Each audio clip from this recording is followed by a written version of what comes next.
Hello, Chattanooga. Good afternoon, good morning, and good night, whenever you choose to tune in. The Truman Show. Yeah. Welcome to another episode of Footnotes. I'm Sam Hodem. And I'm Vandy Watt. We're so glad that you've chosen to join us today. We are excited to talk about the sermon Pastor Gibson preached this past Sunday. The title was Wait.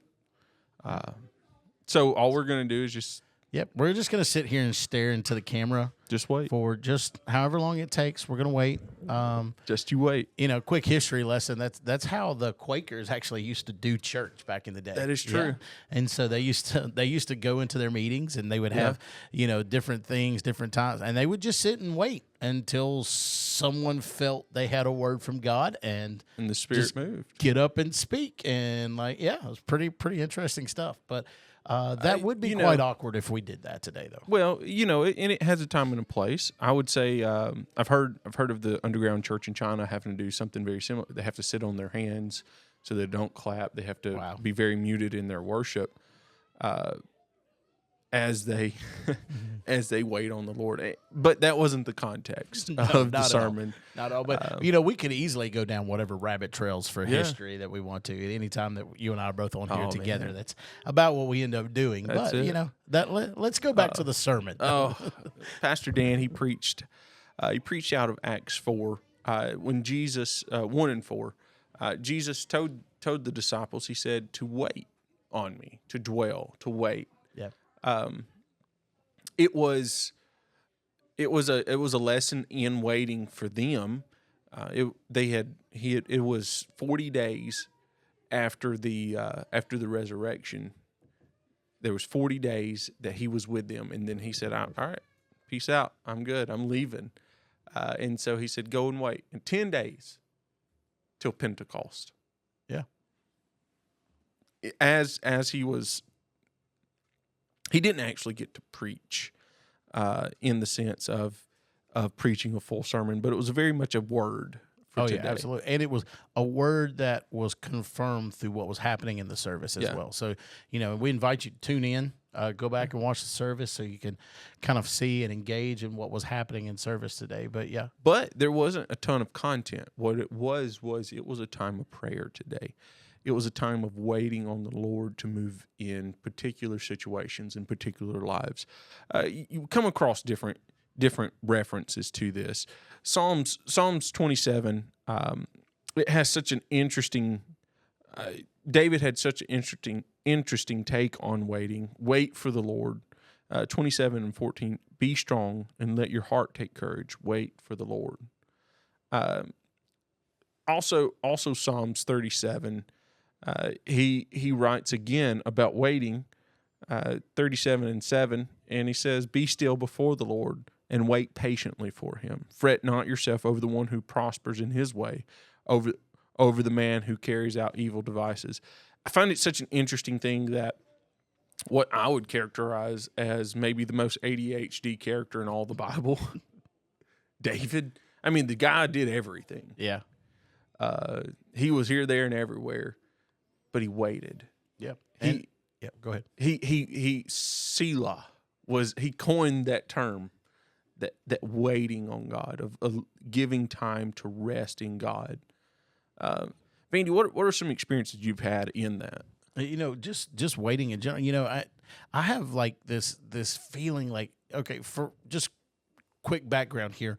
The Apostle Paul, we a lot of us in the Christian world celebrate what happened to him in the book of Acts chapter 9. And in chapter 9, man, it's this amazing experience. He's on his way to do bad things, and God smites him down, and he's laying on the ground and all this kind of stuff, and God speaks to him and says, "Hey, it's me. I'm the one you're persecuting," all this kind of stuff. And so Paul goes to Ananias, and the priest, and does all these things, and he's called, and then you go 2 chapters in the book of Acts before you ever see anything about Paul again. And I find so much in my own life that's so often God speaks a word and God says things and we pray for things in our life. And so often what ends up happening is God's like, okay, I understand those things are there and I've put them there, but you've got to go into a period of waiting. And that's happened in my life many times where God said, this is what's about to happen. This is what's coming down the road for you. And God has given me that unction and given those feelings. So more than just a moment, but a season. A season, yeah. A season of waiting. And it's so incredibly difficult. Yeah. As, you know, especially being an American, to sit there and be patient and wait when you know something's, because we're a give me culture. Like, you know, it's like, oh, you said this is coming to me, like, give it to me. Mm-hmm. And so, like, in my own life, I've experienced those scenarios where it's just like, hey, just sit and wait. Yeah. Like Paul, as crazy as it is, like the Apostle Paul, who became one of the most powerful, significant influencers in the history of the Christian faith. But he had to go spend some time waiting. You know, something interesting that develops in that season of waiting is, one, there's reflection. Reflection is incredibly important, but reflection then breeds trust. Yep. God, I trust you. I see your hand moving in this. Interestingly enough, Matthew 25 talks about it's the parable of the 10 virgins. There were 5 wise and 5 foolish, and what happened was the foolish ones, they only culturally you can study out, you know, why this was a parable, but they would wait on the engaged husband or the husband to be to come and get the bride, and so they were 10 of them waiting. 5 were very optimistic. They're like, he's going to be on time. He's coming exactly when he said he was. They were very optimistic. 5, and those 5, Jesus calls them foolish because they didn't bring extra oil. And then the other 5, Jesus calls them wise. They brought an extra thing of oil. And it got dark, and the groom still had not shown up. He was the bride's groom had not appeared. And they started, and all of a sudden they heard a cry, and like, oh, here comes the bride's groom. And they're like, hey, can we borrow some of your oil? And they're like, no, you should have brought your own oil. Several ways and several things you could take from that. But part of it was the end of it, watch therefore. This is Matthew 25 and 13. Jesus is saying, watch therefore, for you know neither the day nor the hour.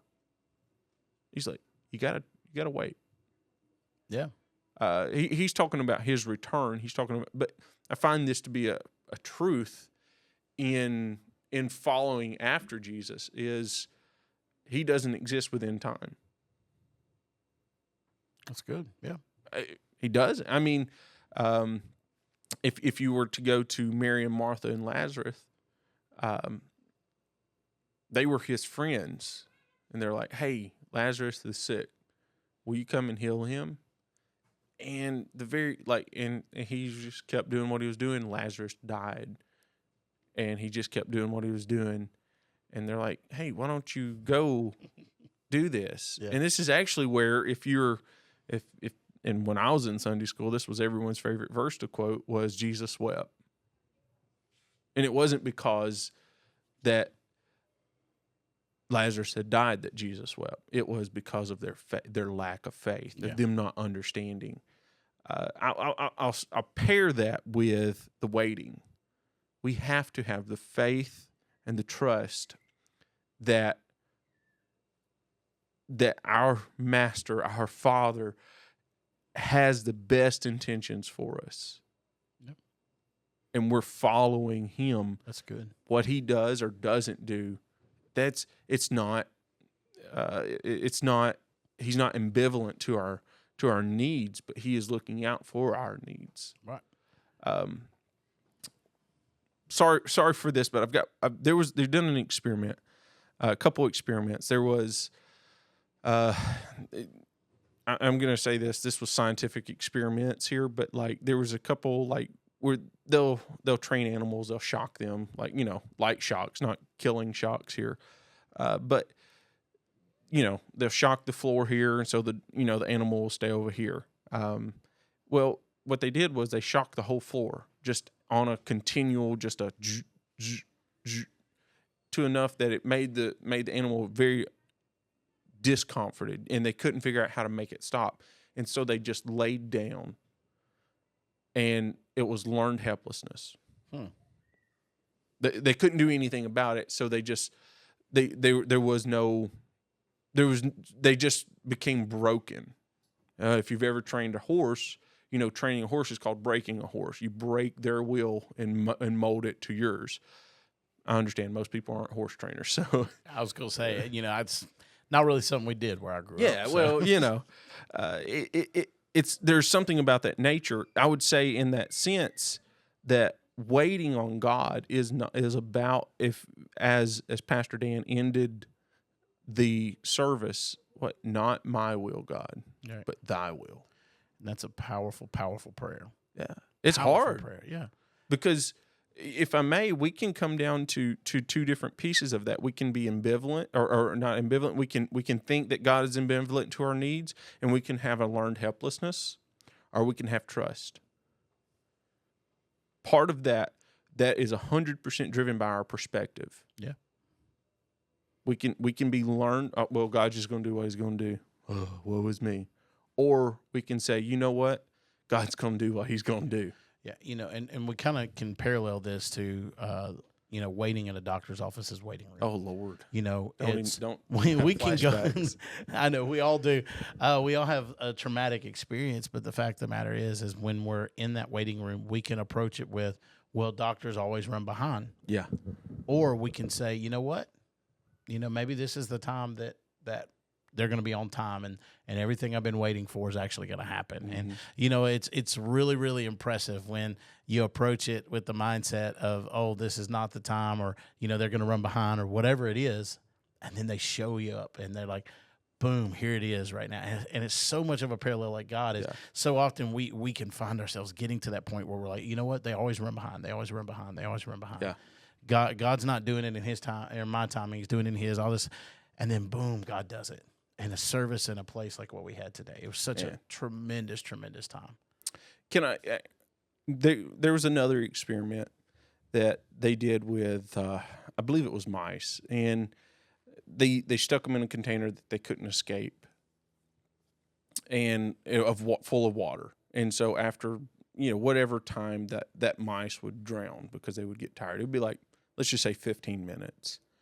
But they found about the time that it was going to drown, that if they picked it up, let it catch its breath, and then they put it back in, it would go for hours after that.